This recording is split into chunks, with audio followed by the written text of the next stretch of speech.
Hello champions, कैसे हैं आप सब लोग। होपफुली आप लोग सब फिट एंड तंदुरुस्त होंगे और हमेशा तंदुरुस्त रहिए, क्योंकि हमको बहुत पढ़ाई करनी है, बहुत मेहनत करनी है ना। तो फिर से मैं आपके लिए एक क्वेश्चन लेके आया हूं 12th करंट इलेक्ट्रिसिटी का। तो फटाफट से पैर और कॉपी डालो, मेरे साथ स्टार्ट हो जाओ। So let's start. Okay champions, तो 2026 का ये फिर से एक क्वेश्चन है ना। लास्ट 2 क्लास से हमने 2026 के 2 क्वेश्चन सॉल्व किए हैं, ये भी एक क्वेश्चन है। तो क्या बोल रहा है कि current is a scalar quantity although we represent current with an arrow. ठीक है, करंट जो है स्केलर क्वांटिटी है, फिर भी वो एरो से रिप्रेजेंट करते हैं। ये मैंने शायद एक क्लास पहले प्रीवियस में मैंने आपको एक्सप्लेन किया था, तो फिर से मैं कर देता हूं, कोई दिक्कत नहीं है। तो करंट जो है वो स्केलर क्वांटिटी क्यों है, सबसे पहले तो हमको वो बताना है। करंट स्केलर क्वांटिटी इसलिए है, करंट स्केलर क्वांटिटी इसलिए है कि जब हम इसका क्या करते हैं, अलजेब्रिक एक्सप्रेशन करते हैं, है ना, अलजेब्रिक सम करते हैं, जैसे 2 एम्पियर प्लस 3 एम्पियर, तो आप डायरेक्ट क्या लिख देते हो, 5 एम्पियर। क्या आप ये वाला फॉर्मूला अप्लाई करते हो, a1 square plus a2 square plus 2a1 a2 cos theta. ये कब अप्लाई करते हैं बच्चों, जब हमको रिजल्टेंट फाइंड आउट करना था, दो वेक्टर एडिशन, दो वेक्टर्स का जब हमको क्या करना रहता है, एडिशन करना रहता है, तब हम ये वाला फॉर्मूला अप्लाई करते हैं ना। पर क्या आई के लिए हम ये अप्लाई करते हैं, नहीं, सीधा सीधा हम ऐड कर देते हैं, जैसे स्केलर्स को हम ऐड करते हैं। तो इसलिए ये स्केलर क्वांटिटी, फर्स्ट रीजन ये है। ठीक है, अब ये स्केलर क्वांटिटी है, फिर भी हम उसको सर्किट में, जब हम कोई सर्किट ड्रॉ करते हैं तो करंट कहां से कहां फ्लो होती है, पॉजिटिव टू नेगेटिव। तो जब भी हम सर्किट में ड्रॉ करते हैं तो कैसे बनाते हैं, उसका सर्किट में हमेशा उसका क्या करते हैं, एरो बना के शो करते हैं। तो भाई जब स्केलर क्वांटिटी तो डायरेक्शन क्यों बता रहे हैं, यही आपसे क्वेश्चन पूछ रहे हैं। तो बस आपको इतना लिख देना है, वहां पे इतना नोट कर देना है कि हम वहां पे करंट का डायरेक्शन नहीं बता रहे हैं सर, हम वहां पे फ्लो ऑफ चार्जेस का डायरेक्शन बता रहे हैं कि अगर पॉजिटिव चार्ज होगा तो पॉजिटिव से निकलेगा और किस तरफ जाएगा, नेगेटिव की तरफ जाएगा, और अगर नेगेटिव चार्ज होगा तो किस तरफ से निकलेगा, नेगेटिव से निकलेगा और पॉजिटिव की तरफ जाएगा। बस वो हम जो बेसिकली एरो बनाते हैं ना, वो हम फ्लो ऑफ चार्जेस को के लिए बनाते हैं, ना कि करंट के लिए। अब फ्लो ऑफ चार्जेस को हम क्या बोलते हैं, करंट बोल देते हैं, इसीलिए हम करंट वहां पे लिख देते हैं। तो सिंपल सा रीजन है, समझ में आ गया है। ठीक है, सेकंड आपको बोल दिया है कि derive the balance condition of a Wheatstone bridge. Wheatstone bridge को आपको क्या करना है, डिराइव करना है। तो व्हीटस्टोन ब्रिज को डिराइव करने के लिए क्या करना पड़ेगा आपको, सबसे पहले डायग्राम बनाना पड़ेगा, है ना। तो फटाक से हम क्या कर लेते हैं, डायग्राम बना लेते हैं। पेन वीडियो को पॉज करिए और आप भी एक डायग्राम बनाइए। व्हीटस्टोन ब्रिज तो पढ़े हुए हैं ना बच्चों आप लोग।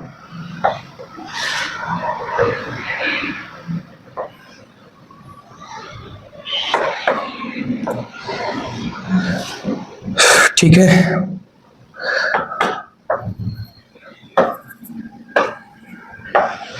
है ना। अब इसके बाद मैं यहां से यहां, यहां से यहां और यहां से यहां, देन यहां से यहां, देन यहां से यहां, देन यहां से यहां, ये यहां से यहां, ये यहां से यहां, और इसको ज्वाइन कर दिया इसमें।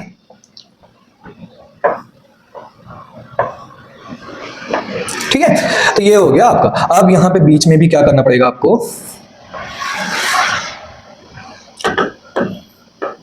गैल्वेनोमीटर। यहाँ पे हम क्या करें, एक रेजिस्टेंस लगा देता हूं मैं पहले, और यहाँ पे लगा देता हूं क्या, गैल्वेनोमीटर। अब इसको मैं नाम दे देता हूं, इसको नाम दे देता हूं P, ये Q, ये R और ये S।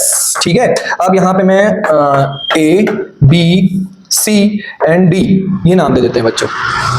ठीक है, A, B, C and D ये नाम दे देते हैं। तो ये हमको अब क्या करना है, व्हीटस्टोन ब्रिज को प्रूफ करना है। व्हीटस्टोन ब्रिज के लिए क्या होता है, कम से कम 4 रेजिस्टेंस होते हैं जो कि चारों एक दूसरे से पैरेलल में कनेक्टेड रहते हैं, और बीच में एक क्या होता है, एक रेजिस्टेंस कनेक्ट होता है हमको ब्रिज बनाने के लिए। This is the bridge resistance. अब उसमें हमने गैल्वेनोमीटर कनेक्ट कर दिया है बच्चों। तो व्हीटस्टोन ब्रिज लगाने के लिए आप क्या करोगे, सबसे पहले आप केवीएल लगाओगे, है ना। केवीएल से इसको सॉल्व कर सकते हैं हम लोग। तो यहाँ पे हम केवीएल लगाते हैं। तो केवीएल हमेशा मैं कैसे लेता हूं, आपको मैं पिछली क्लास में बताया हूं कि हमेशा मुझे पसंद है कि मैं उसको क्लॉकवाइज लेता हूं केवीएल। तो यहां पे लगाऊंगा बाय केवीएल इन लूप, है ना। केवीएल मैंने लास्ट क्लास में समझाया था क्या होता है, नहीं पता तो फिर से आप वो वीडियो देख के आओ, तो यहाँ पे आपको जल्दी समझ में आ जाएगा। तो केवीएल इन लूप, कौन सा लूप लगाएंगे, ABD लूप दिख रहा है हमको, तो ABD में लगाऊंगा मैं। अब ABD में जब मैं केवीएल लगाने की कोशिश करूंगा तो इसमें हमको करंट फ्लो होना चाहिए ना बच्चों। तो करंट कैसे फ्लो करेंगे, यहां से हमारा देखो करंट जो है वो I फ्लो हो रही है, ये I हो गई। अब इस तरफ दो उसको रास्ते मिल जाएंगे, एक हो जाएगा I1 एंड दूसरा हो जाएगा I2, दो रास्ते मिल जाएंगे। तो यहां से I1, है ना, और यहां से I2। अब अगर मैं I1 को देखूं तो यहाँ पे हमको, यहाँ पे गैल्वेनोमीटर है तो इसलिए उसमें हम क्या करते हैं, गैल्वेनोमीटर का काम क्या है कि करंट को डिटेक्ट करना, करंट फ्लो हो रही है कि नहीं हो रही बस। तो इसको मैं ले लेता हूं IG, है ना। उसके बाद मैं इस तरफ आगे बढ़ाता हूं तो ये हो जाएगा I2 and this one is I1। तो वापस आपको मिलके क्या बन जाएगा, I1 plus I2 that is equal to I। तो वापस आपको यहाँ पे I करंट मिल जाएगी। ठीक है बच्चों, समझ में आया कि नहीं समझ में आया, ठीक है। अब केवीएल लगाने के लिए क्या होता है, लूप सॉल्व करना होता है। तो लूप सॉल्व करने के लिए हमको पता है कि जैसे जैसे हम मैंने जो पाथ बनाया है क्लॉकवाइज, तो क्लॉकवाइज में हमको घूमना है बच्चों। तो क्लॉकवाइज में घूमेंगे जब हम, तो हमको क्या मिलेगा, एक करंट, जब हम ए से बी की तरफ जा रहे हैं तो करंट के डायरेक्शन में जा रहा हूं मैं, कौन सा रेजिस्टेंस में, पी रेजिस्टेंस में। This is what, P resistance. P resistance, अब यहां पे मेरे को ओम्स लॉ भी लगाना होता है बच्चों, V = IR, क्योंकि पोटेंशियल ही है ना, तो केवीएल क्या बोलता है, summation of change in potential in a circuit, whole loop is equal to 0। ये हमको अप्लाई करना होता है। तो पोटेंशियल थोड़ा गिवन है, हमको रेजिस्टेंस गिवन है, तो रेजिस्टेंस को पोटेंशियल में कन्वर्ट करने के लिए हमको क्या करना रहता है, I से मल्टीप्लाई करना रहता है, इसीलिए हम यहां पे I ड्रॉ कर रहे थे, ठीक है।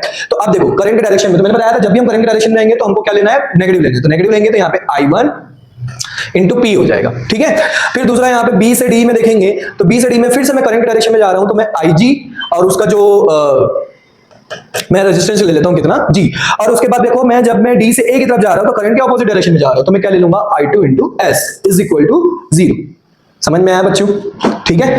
तो अब देखो यहाँ पे क्या होता है कि गैल्वेनोमीटर में, गैल्वेनोमीटर में पोटेंशियल जो है, IG जो है, पोटेंशियल जो है, यहाँ पे क्या लिखूंगा मैं, इन गैल्वेनोमीटर में करंट जो है बच्चों, IG जो है वो क्या हो जाती है, 0 हो जाती है। करंट जो है वो 0 हो जाती है, क्यों, क्योंकि इस पॉइंट पे और इस पॉइंट पे पोटेंशियल जो है वो क्या हो जाता है, सेम हो जाता है। मतलब VB is equal to VD, VB is equal to क्या हो जाता है, VD हो जाता है। दो पॉइंट के बीच का जो पोटेंशियल डिफरेंस है वो क्या हो जाता है, सेम हो जाता है, ठीक है। तो इसीलिए हमको क्या करना रहता है, IG इज इक्वल टू 0 हो जाता है। मतलब पोटेंशियल जो है बेसिकली IG इंटू, जब अगर पोटेंशियल 0 हो गया, पोटेंशियल सेम हो गया, पोटेंशियल डिफरेंस, अगर पोटेंशियल सेम हो गया मतलब पोटेंशियल डिफरेंस कितना आएगा बच्चों, VB माइनस VD जब निकालना चाहोगे तो कितना आ जाएगा, 0 हो जाएगा। पोटेंशियल अगर 0 हो गया तो इसका मतलब ये वाला पूरा जो IG इंटू G है जो वो क्या हो जाएगा, 0 हो जाएगा। अब पोटेंशियल डिफरेंस जब भी 0 होता है मतलब उसमें कोई भी करंट फ्लो नहीं होती है, इसलिए गैल्वेनोमीटर में वहां पे हम क्या अज्यूम करते हैं, IG इज इक्वल टू 0 हम अज्यूम करते हैं। मतलब इस वाली वायर में जहां पे गैल्वेनोमीटर है तो कोई करंट फ्लो नहीं हो रही है, क्योंकि उनके बीच का जो पोटेंशियल है वो क्या हो जा रहा है, सेम हो जा रहा है। पोटेंशियल जो है वो क्या हो जा रहा है, सेम हो जा रहा है। तो इसलिए मेरे को यहाँ पे देखो ये वाला टर्म जो है ना, ये वाला टर्म जो है वो क्या हो गया, 0 हो गया। तो आपको क्या मिल गया, I2S, इसको मैं उधर लेके जाता हूं तो I1P। This is your equation number 1, ठीक है। समझ में आया। वैसे ही मैं यहां पे लगाऊंगा बाय KVL इन लूप। अब कौन से लूप में लूंगा, अब मैं ले लेता हूं BDC या BCD, जो भी लिख दो, इन लूप BCD। और यहाँ पे फिर से मैं ओम्स लॉ लगाऊंगा, V is equal to IR। फिर से मैं लिख दूंगा summation of change in potential is equal to 0। अब मैं आगे बढ़ता हूं, B से C में अगर मैं देखूं तो करंट की डायरेक्शन में जा रहा हूं मैं, क्योंकि मैंने क्या लिया, क्लॉकवाइज लिया, तो करंट की डायरेक्शन में जा रहा हूं। तो करंट की डायरेक्शन में जा रहा हूं तो उसमें रेजिस्टेंस कितना है, Q इंटू I1। करंट की डायरेक्शन में जाएंगे मतलब कैसे लेना है आपको, नेगेटिव लेना है। यहाँ पे देखो R में करंट के ऑपोजिट डायरेक्शन में जा रहा हूं, मतलब मैं R इंटू I2 पॉजिटिव ले लूंगा। और उसके बाद देखो फिर से मैं किस में जा रहा हूं, करंट की ऑपोजिट डायरेक्शन में जा रहा हूं, मतलब इसको भी प्लस ले लूंगा, IG इंटू G।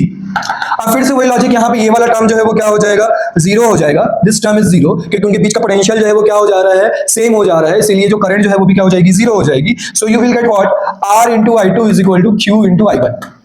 ये इक्वेशन नंबर 2। अब आप क्या करो, इक्वेशन 1 को इक्वेशन 2 से डिवाइड कर दो। तो जब इक्वेशन 1 को इक्वेशन 2 से डिवाइड करेंगे तो लेफ्ट हैंड साइड देखो, S into I2 upon R into I2 is equal to P into I1 upon Q into I1, है ना।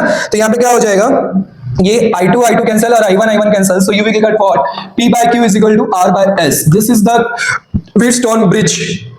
क्या प्रूव करना था, derive the balance condition of a Wheatstone bridge. तो बैलेंस कंडीशन मिल गई हमको कि जब भी व्हीटस्टोन ब्रिज बनाते हैं, जब भी आपको किसी भी अरेंजमेंट में, रेजिस्टेंस के किसी भी अरेंजमेंट में अगर व्हीटस्टोन ब्रिज जो है वो अगर दिखता है, व्हीटस्टोन ब्रिज मतलब अगर आपको ऐसा दिखता है कि भैया यहाँ पे कुछ रेजिस्टेंस का कोई मतलब नहीं है, उसमें जो है फ्लो होने वाली करंट जो है वो ऑटोमेटिक क्या हो जा रही है, 0 हो जा रही है। मतलब उसके बीच का जो पोटेंशियल है वो क्या हो जा रहा है, सेम हो जा रहा है। पोटेंशियल जो है वो क्या हो जा रहा है, सेम हो जा रहा है। तब आप क्या करो, उसको आप क्या कर सकते हो, लैप्स कर सकते हो, उस रेजिस्टेंस को आप हटा सकते हो और बाकी रेजिस्टेंस को आप सीधा क्या कर सकते हो, P by Q is equal to R by S लिख के सॉल्व कर सकते हो, अगर आपको व्हीटस्टोन ब्रिज दिख रहा है तो, ठीक है। अब पोटेंशियल जो है वो सेम कैसे हुआ, पोटेंशियल सेम कैसे हुआ, तो पोटेंशियल सेम कैसे हुआ, इसके लिए आपको क्या करना है, कमेंट करना है बच्चों, ठीक है। अगर आपको समझ में नहीं आएगा कि पोटेंशियल सेम हुआ तो आप मुझे कमेंट करना, मैं आपको एक्सप्लेन करूंगा। पर अगर जिन बच्चों को आता है तो आप कमेंट करके बताएंगे कि यहाँ पे पोटेंशियल सेम क्यों हुआ, ठीक है। थोड़ी मेहनत तो आप भी कर लो बच्चों, सारी मैं बता दूं, है ना। पोटेंशियल सेम क्यों हुआ ये आपको बताना है, ठीक है, ठीक। चलिए तो अब हम आगे बढ़ते हैं, है ना। सॉरी, हमारा काम क्या है, स्क्रीनशॉट लेना, है ना। तो आपका काम है स्क्रीनशॉट लेना और फटाक से आप क्या करो, स्क्रीनशॉट ले लो, 1 2 3, ओके। तो उसके बाद आप क्या करो, प्रैक्टिस करो। और इसमें मैंने जो आपको कमेंट करने बोला वो कमेंट जरूर करना बच्चों। तो प्रैक्टिस करते रहो, डाउट्स निकालते रहो और भेजते रहो। Bye bye, take care, see you in the next lecture.